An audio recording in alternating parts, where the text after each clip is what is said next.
aquella cruz manchada de inocencia que me compró, que me amó como soy. Aquella cruz que borró mi pasado y me enseñó cuán grande era tu amor. Aquella cruz me transformó, tu sangre en ella.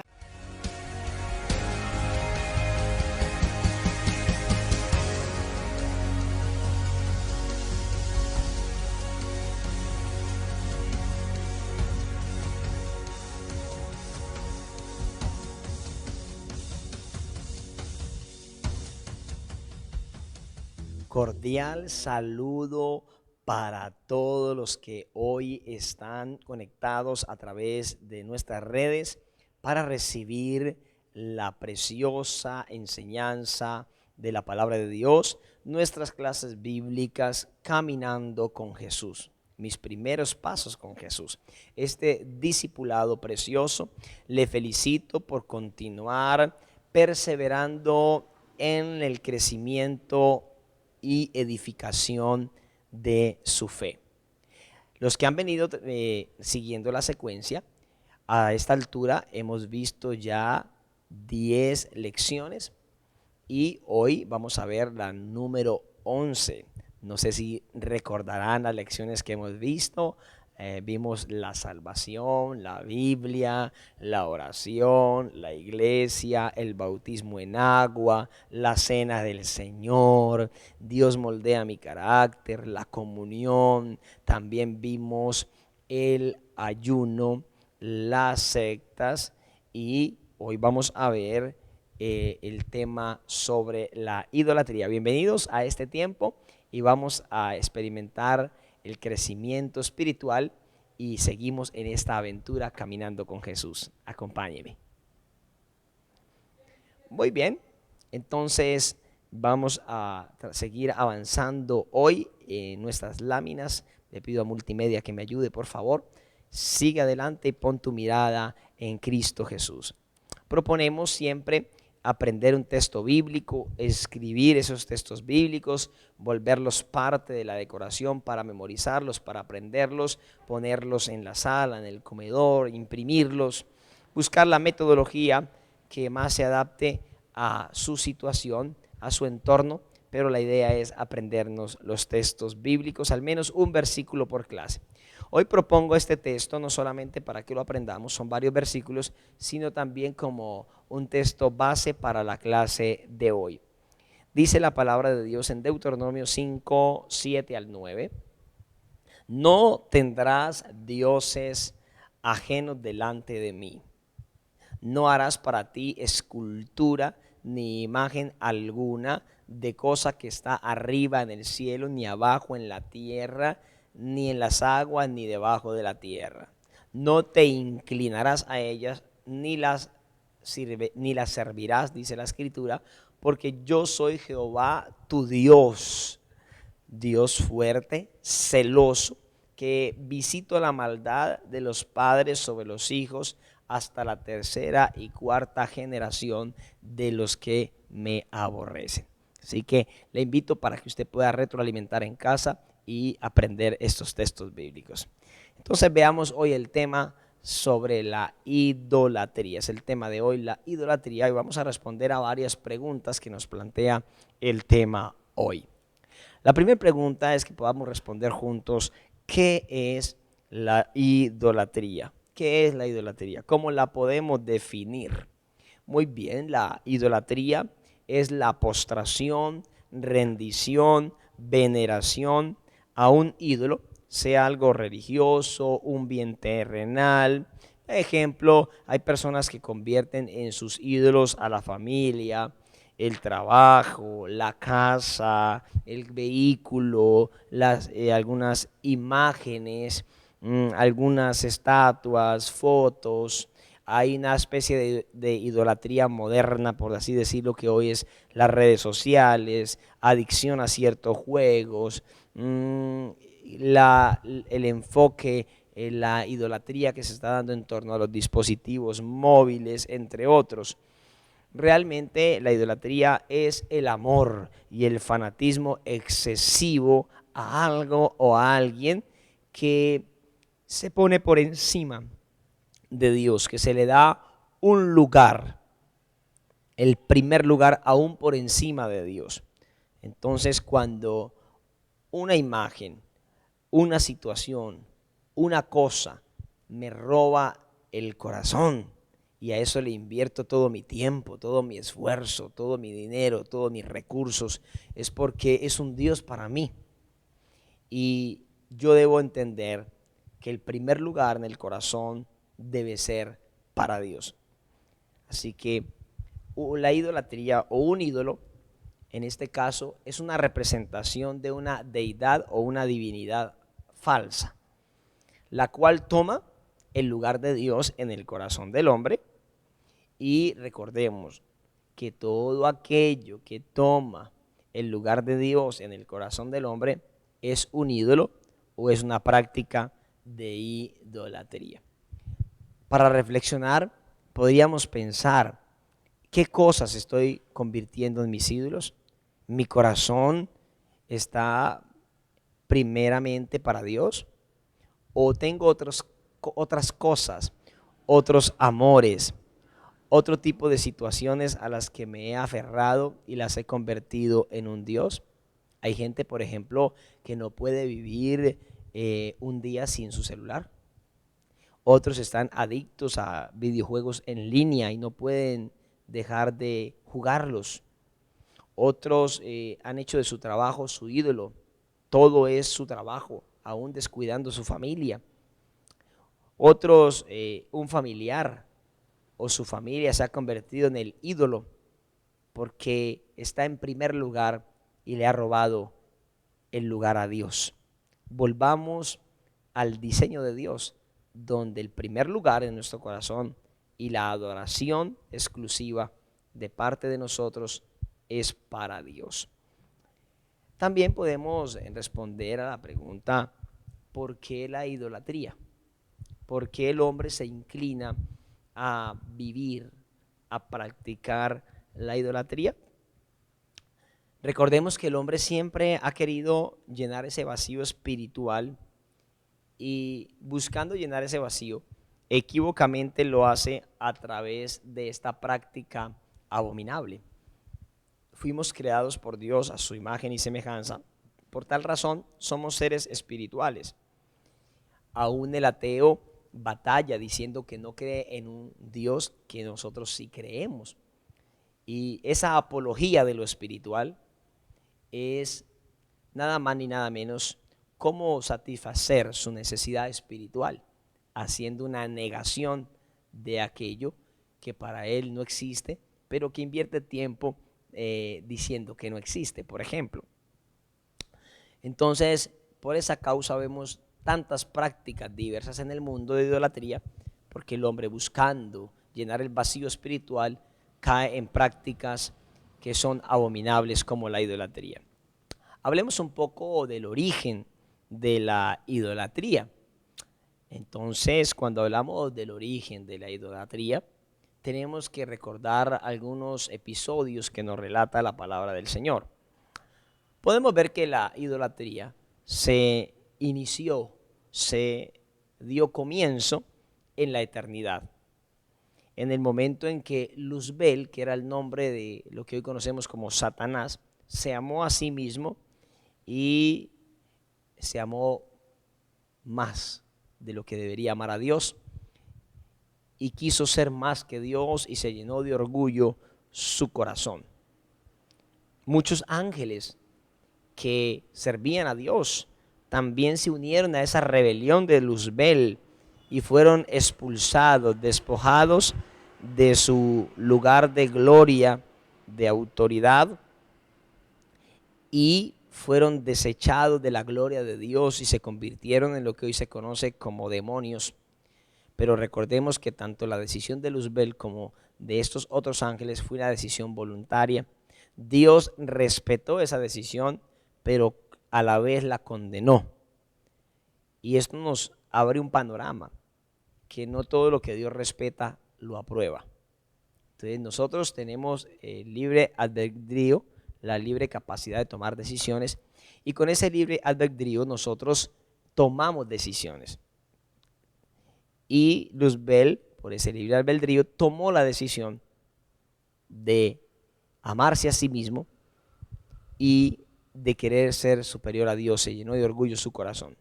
Hay una palabra profética en Ezequiel 22, 12 al 19 que nos hace una mención, aunque primeramente va dirigido al rey de Tiro. Es una palabra profética que nos está hablando de algo más y es muy fácil pues identificarlo en el texto.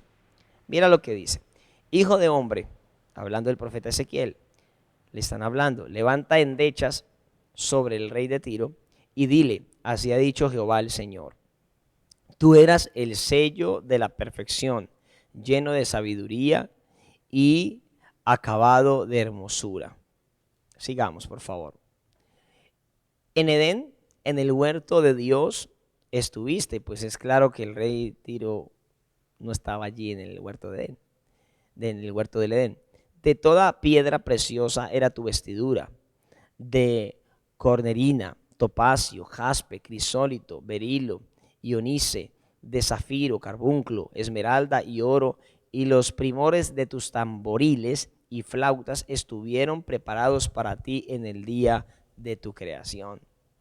Tú, querubín grande y protector, yo te puse en el santo monte de Dios, allí estuviste. En medio de las piedras de fuego te paseabas, perfecto eras en todos tus caminos desde el día que fuiste creado hasta el día que se halló en ti maldad. Mire, ahí comenzó la maldad. A causa de la multitud de tus contrataciones fuiste lleno de iniquidad y pecaste, por lo que yo te eché del monte de Dios y te arrojé de entre las piedras de fuego, oh querubín protector. Se enalteció tu corazón a causa de tu hermosura. Mire, se enalteció tu corazón a causa de tu hermosura. Ahí vemos ya toda esta práctica ya de idolatría, cómo se dio el comienzo.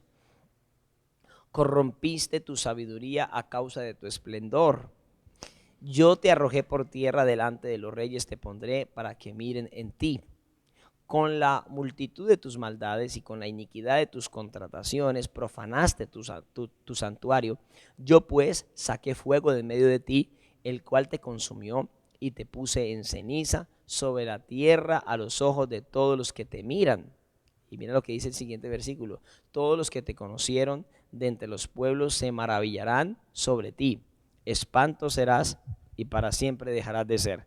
Claramente está hablando de lo que hoy conocemos como Satanás. Así que ese origen se dio en la eternidad. Así que lo que podemos ver es que Satanás incitó al hombre, que es lo que podemos ver. Entonces, recordemos que número uno, el origen de la idolatría se da en la eternidad, pero número dos, Satanás es el iniciador y él incita al hombre a la idolatría. Cuando el hombre en el huerto del Edén desvía la obediencia que debería ser hacia Dios, entonces Adán y Eva deberían obedecer a Dios, y ahora Satanás incita para que esa obediencia sea corrompida y se convierta en desobediencia hacia Dios. Ahora, el propósito de Satanás era apartar a Adán y a Eva de Dios, hacerlos pecar, impulsarlos para que se amaran a sí mismos por encima de Dios. Note que la expresión de la serpiente es que serán semejantes a Dios, conociendo el bien y el mal. Entonces Satanás siempre ha buscado colocar al hombre por encima de Dios.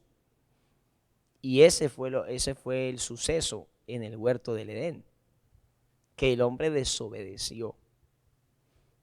Entonces, a causa de esa desobediencia, el hombre quiso ir más allá de lo que Dios le dijo que fuera, quiso amarse a sí mismo, quiso ser semejante a su creador, y allí Satanás sembró en el corazón del hombre la maldad, se dio a luz el pecado y empezó las prácticas pecaminosas, entre ellas la idolatría. La historia del género humano ha estado lleno de esto. Luego también en Génesis vemos a un hombre llamado Nimrod. Nimrod se amó a sí mismo y contendió con Dios. Fue uno de los primeros gobernantes y dice que Cus engendró a Nimrod, quien llegó a ser el primer poderoso en la tierra. Este fue vigoroso cazador delante de Jehová, por lo cual se dice así como Nimrod, vigoroso cazador delante de Jehová. Este fue un hombre poderoso, pero luego cuando vemos Génesis 11, del versículo 1 al 9, que es el famoso relato de la Torre de Babel y donde se da inicio a los idiomas, dice que el pueblo construía una torre que llegara hasta el cielo, que el Señor descendió porque dijo: estos se han vuelto uno solo, van a cumplir su propósito, y descendió para confundir su lengua y poder detener el proyecto. ¿Por qué es una situación donde contendió con Dios? Porque Nimrod era el líder de la época y el Señor les dijo que no volvería a destruirlos por agua, e hizo pacto con ellos, hizo pacto que no volvería a suceder, y les entregó el arco iris como una señal de pacto de que el Señor no volvería a destruir la tierra con agua, y les mandó que se esparcieran y llenaran toda la tierra. Pero ellos se agruparon en un solo lugar, querían hacerse un nombre y ser famosos y llegar hasta el cielo, por si de pronto Dios les mentía y volvía a enviar un diluvio. Entonces, en todos estos aspectos, el hombre se volvió en desobediencia, se desenfocó y empezó a practicar el amor hacia ellos mismos, hacerse un nombre, ser famosos, ir en contra de la voluntad de Dios.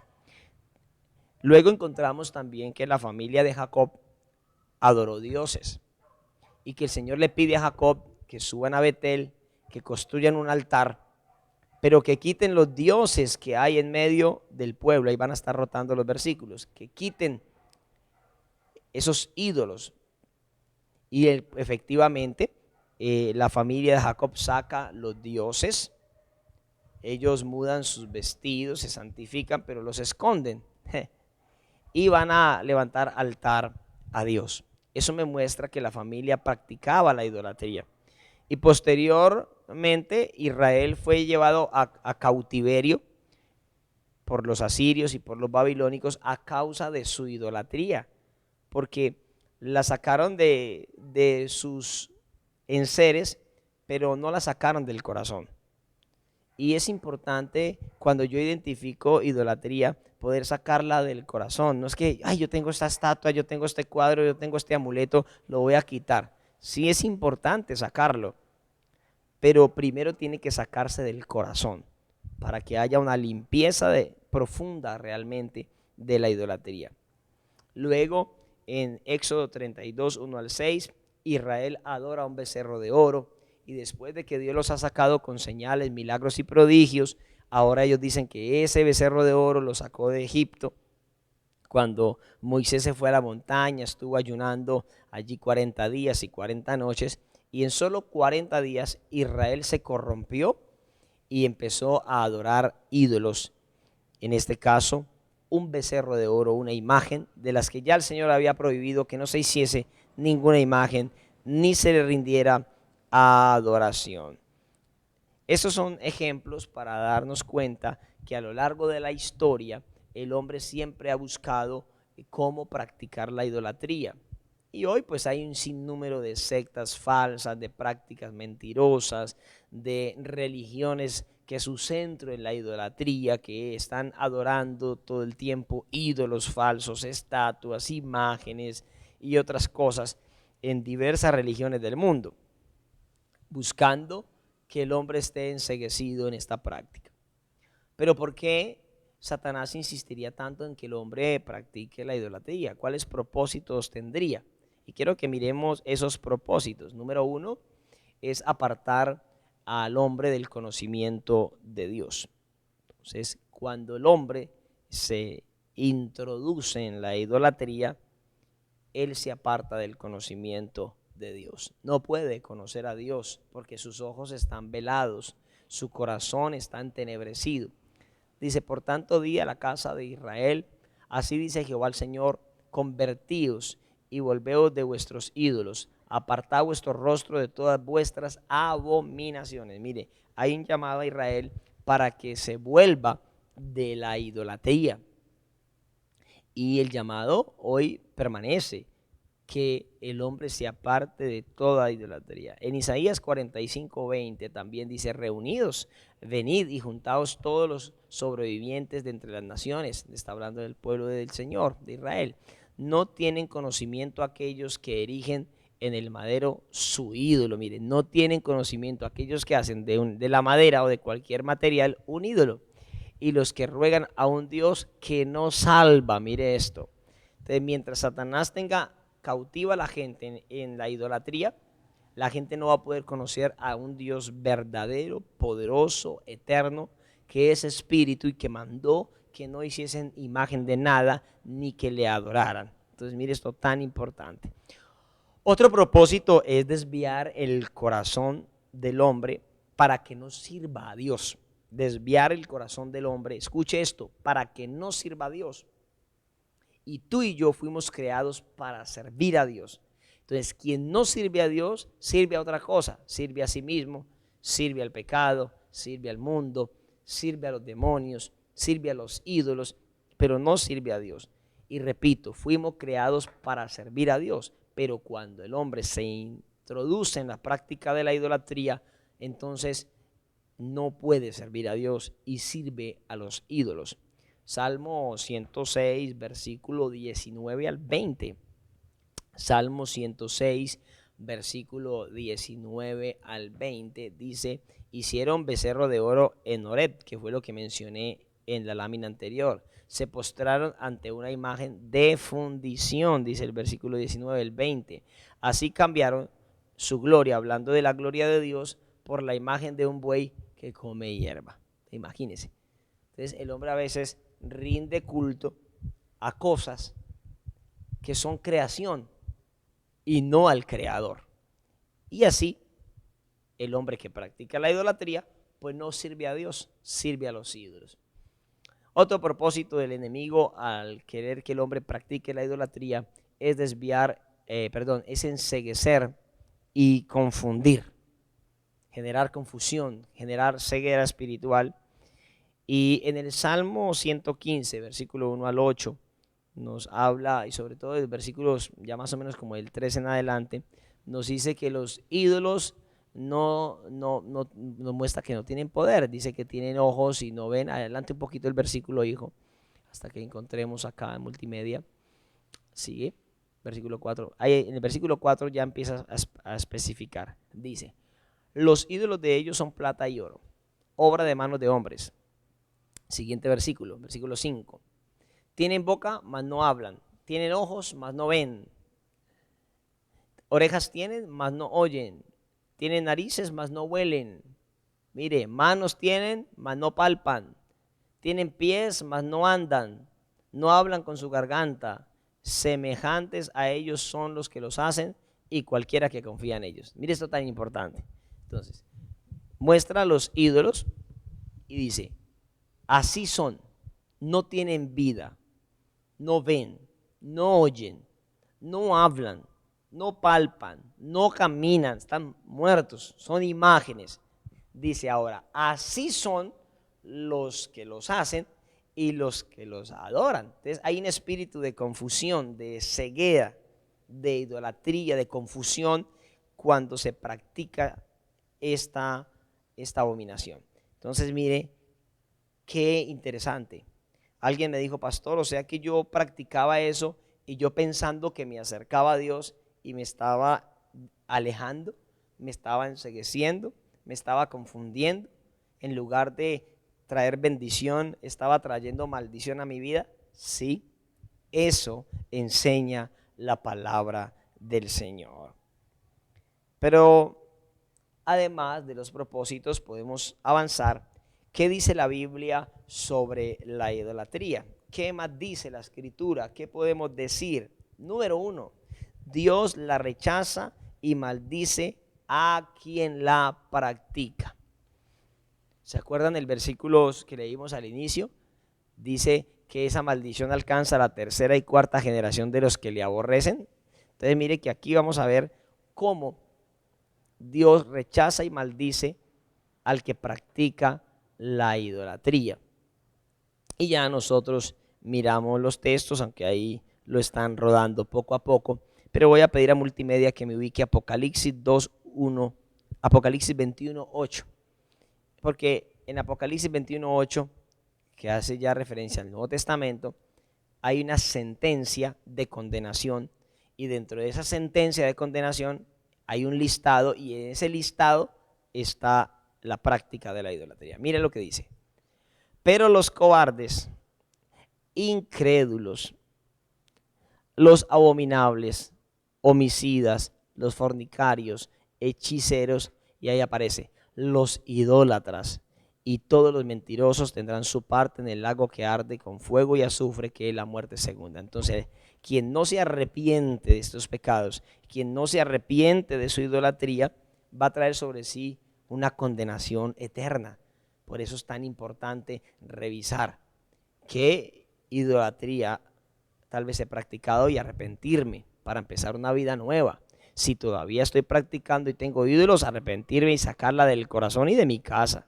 Yo recuerdo hace muchos años mis padres se convirtieron al Señor, le dieron su vida a Cristo y sacaron de casa una cantidad de cosas que eran ídolos. Sacaron imágenes, otros elementos, y se hizo una hoguera y se quemó todo eso y se sacó del corazón y de la casa.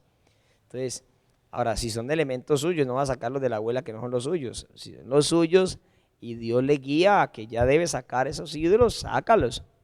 Si ves que debe arrepentirse y ponerle orden a tu vida en algunas áreas, como al trabajo, el amor excesivo a la familia.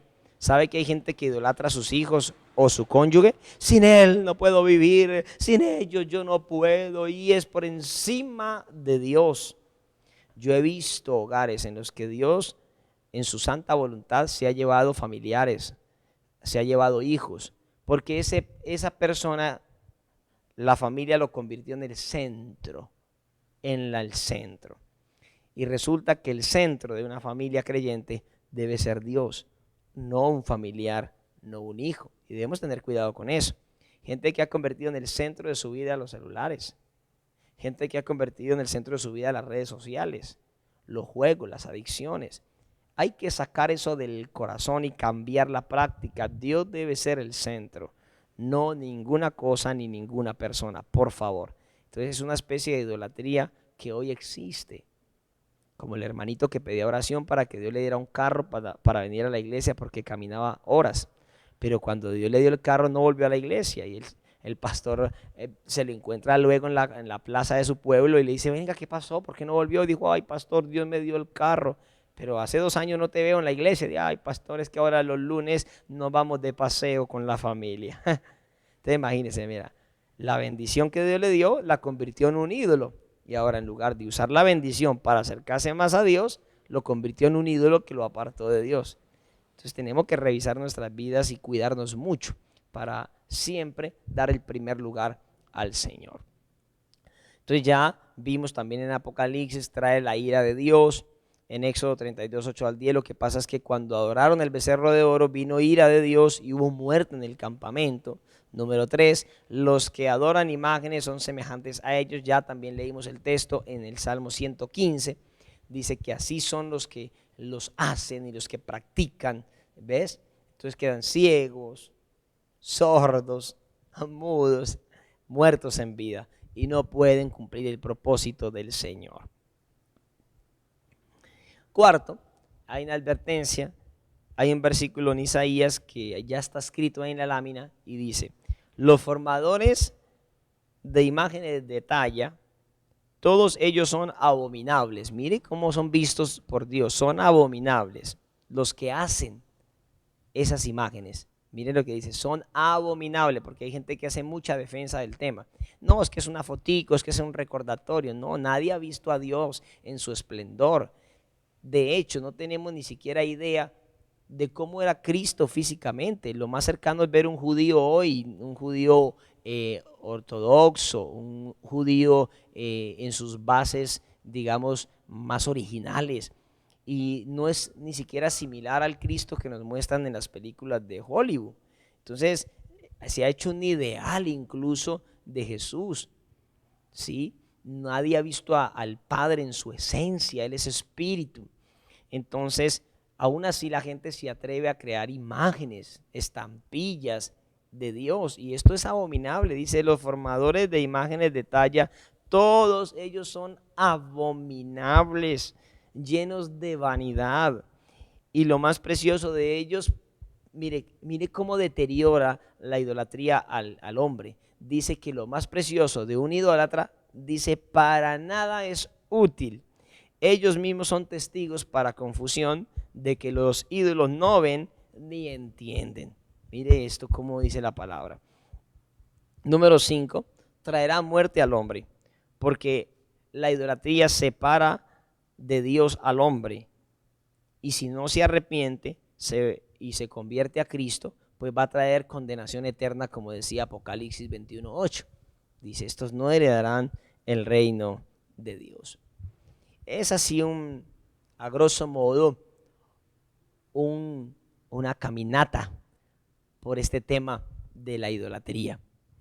Y le invito para que reconsideremos, nos examinemos si estamos practicando idolatría, la saquemos del corazón, la saquemos de casa y consagremos nuestra vida exclusivamente al Señor, y nuestro hogar sea exclusivo de Dios, y nuestro corazón sea exclusivo de Dios, y nuestra adoración, honra y alabanza sea solo para Dios. Vamos a trabajar sobre el compromiso, la tarea, y repito, depende mucho de su autodisciplina, de su confianza en el Señor, y decir: yo voy a hacer mi tarea y lo voy a lograr, de tener intencionalidad de hacer la tarea.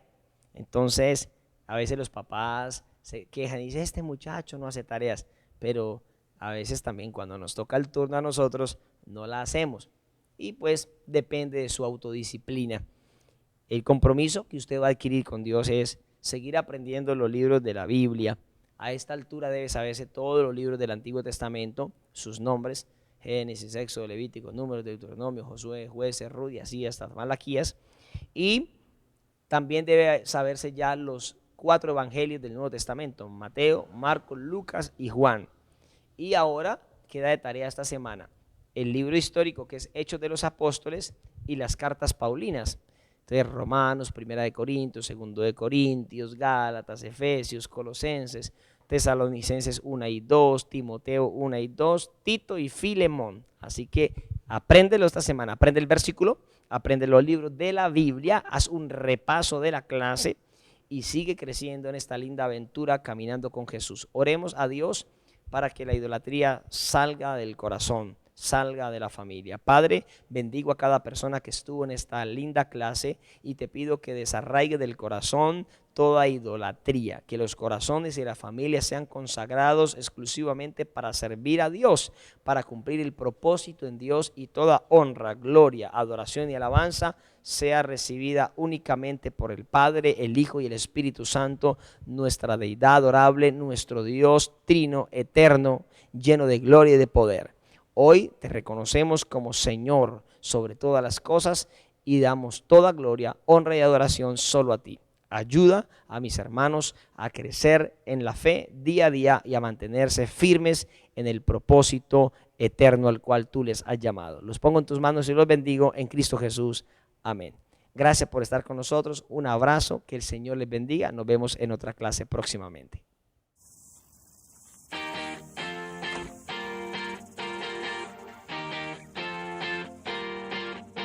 Eres tú quien apaga las tinieblas con tu luz. La esperanza de este mundo está en tu cruz. Tú me das vida, me das libertad. Eres tú quien enciende con tu fuego mi pasión. En ti no existe lugar para el temor. Tú me das vida, yo quiero que